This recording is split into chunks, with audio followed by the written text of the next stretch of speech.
Welcome to Thaiger Bites. This is a section where you get to address your comments and questions to me, Jay, and Mike from all of our episodes from YouTube, including all of our shows, Facebook, and also Thaiger Talk on our forums on the website. Now, let's get right into it, Mike. First comment here is from All Hands, who says, "Why so secretive about Tim's whereabouts? I am so curious about that." All Hands, I'm sorry, we have to be very secretive because Tim is at an undisclosed location which we cannot give any information about. Mike, do you know where Tim is? I do, believe I do. But we don't talk about it. We can't talk about it. Sorry, All Hands, sorry. Right, moving on to the second question from Xing He. I believe she has told me how to say her name properly. It is last name first, He Xing. I hope I've got that right. Now, Hershinger says, what happens when you do get knocked down by someone who is in the wrong and driving on the wrong side of the road? Now, we were talking about crossroads yesterday, and we were talking about how the bikes either go to the left to right or right to left. There are not many rules here. Have you ever seen someone actually get in trouble or get hit by? Now, I have a personal story. I was turning left, and I was in the right, and I was hit by a motorbike. And it got to the point where there wasn't too much damage. I just looked at the car, everything seems fine, and we just went on about our way. I don't know if someone got injured, I guess that would be a real problem. I mean, when you live here, you see so many accidents, it is shocking. And It is usually bikes, it's a mix. There's usually a lot of foreigners involved, actually, that do U-turns in the middle of the road and, through like a fixed yellow line, which means you can't do a U-turn there. And a bike will hit them oncoming. I've seen that quite a lot, but I've also seen, I've seen some very crazy things. People flying off their bikes in the middle of the air, through the sky, and just landing and dramatically. It is very dangerous to drive a motorbike in Thailand here, I think. There's a lot of road accidents, and I hope people do drive better, but it's just a way of life. Right, so now we're going to go into more saucy and juicy comments addressed to me and Mike, and we're going to take you head on and answer you the best way we can. So, Mike, would you like to start? So we're going to talk about yesterday's show, which was about vaccine passports, and basically highlight comments from that show and basically reply to some of these people. So we'll just go down top down. So Jeffrey Towson, I'm guessing that's your name, has said maybe bring on some people with background in these subjects. I mean, that is a fair comment, actually. I mean, we're not virologists or biologists or even the government. So are we suitable to talk about these things? I mean, it is a chat show, so we're just talking about topics, but getting people of them quality backgrounds on our show is very challenging, considering you can't get to Phuket right now. Yeah. So maybe we'll do it by Zoom, which doesn't create that good of a dynamic, but it's a fair comment. So I think, Jeffrey, we'll try our hardest to get good people on here. It is challenging. So I think that's the first one. Jay, do you want to go? Sure. Yeah, I have a comment here from GJGBTL231, and he says, Sandbox is a success, ? Hey Jay, what are you smoking in the break? I want whatever it is too. If you look closely at the actual numbers, it's not really a success. I know that's very hard to admit. Now, GJ, is Sandbox a success? Now, yes, that's relative depending on what way you look at it. Have we reached our target of 100,000 tourists? No, it was around 28,000 and a little bit when we were talking about it yesterday. So yes, comparing to that, it's not as much of a success as we thought. However, it has brought back a lot of jobs, a lot of work, and a lot of joy to the tourists who've come to Thailand. Your parents were here, your parents are still here, and they've enjoyed the Sandbox, haven't they? So what would be interesting if the actual commenters actually wrote down where they're located before they're commenting. For example, I'm in Thailand or I'm outside Thailand, because I feel like a lot of negativity towards Thailand and the Sandbox scheme is coming from people who aren't there, which makes me question, well, why? Is it because you can't come and you're stuck at home, maybe a bit bored?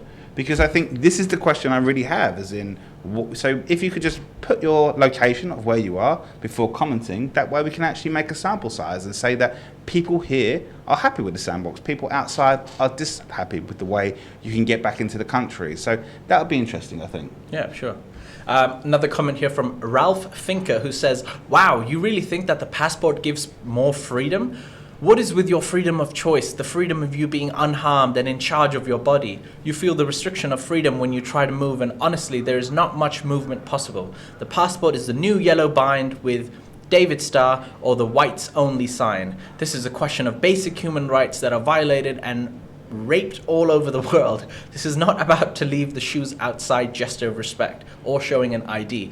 Ralph, very strong comment and very strong opinion. Now, we were talking about how restaurants were going to ask people to prove that they have been vaccinated and only those people would be allowed to dine in.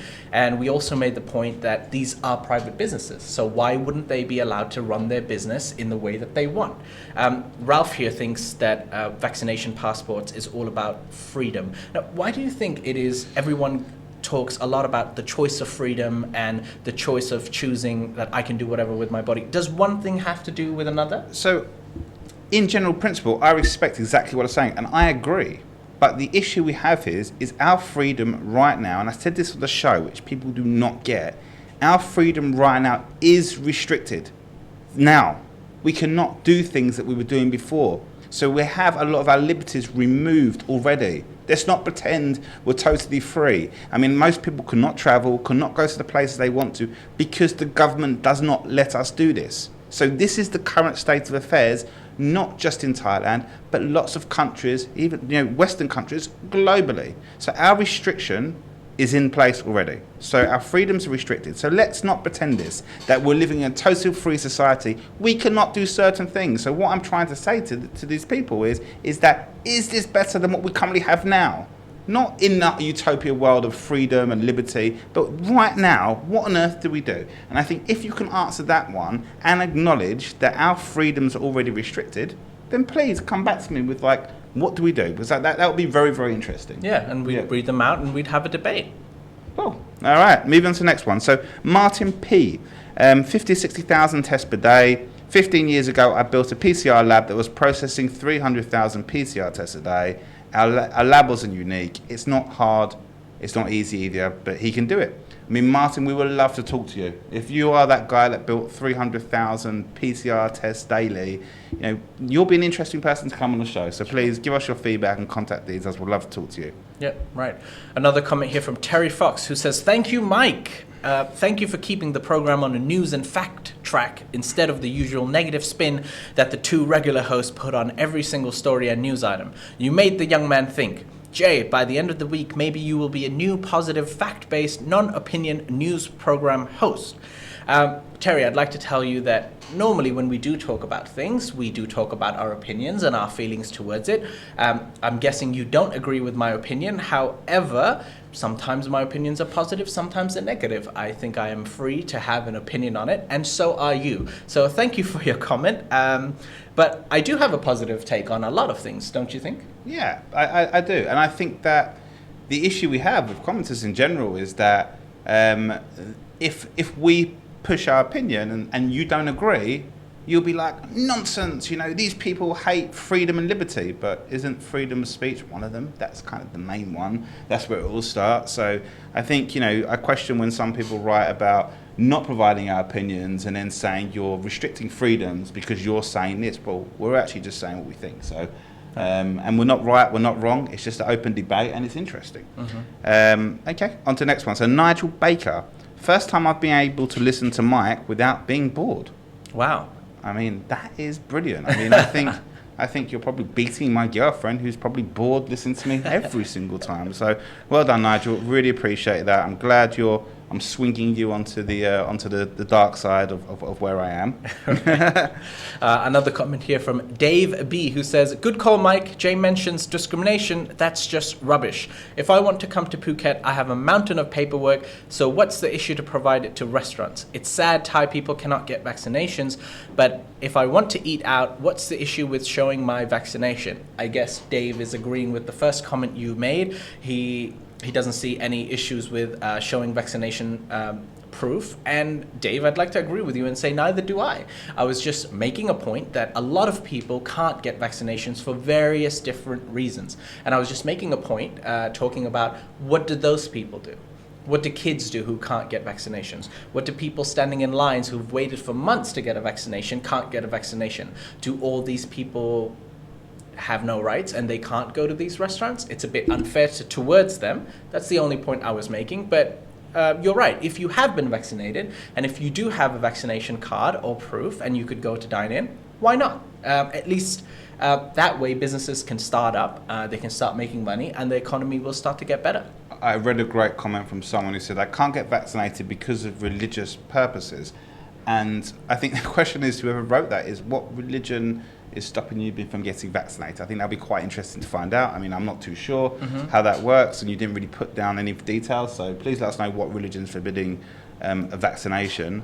Right, Mike, I've got a comment here from our number one fan, JD, who says, you don't realize how talented Tim is until you see these two knuckleheads.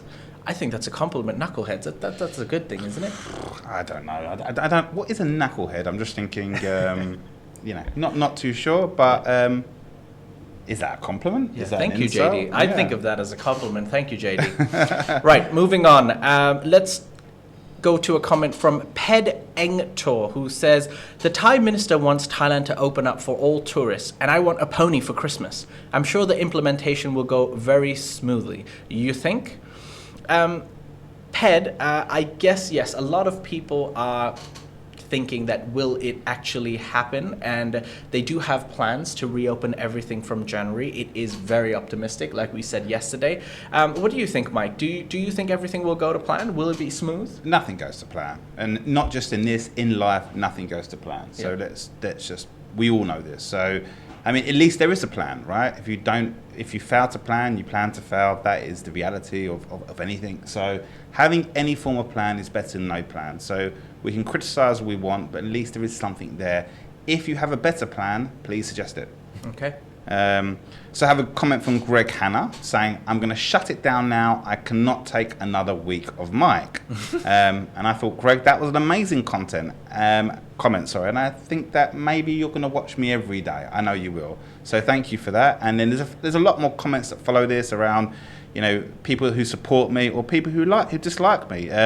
Carl von Essen says, get Mike out of here. Tim is the man. Without him, there is no show.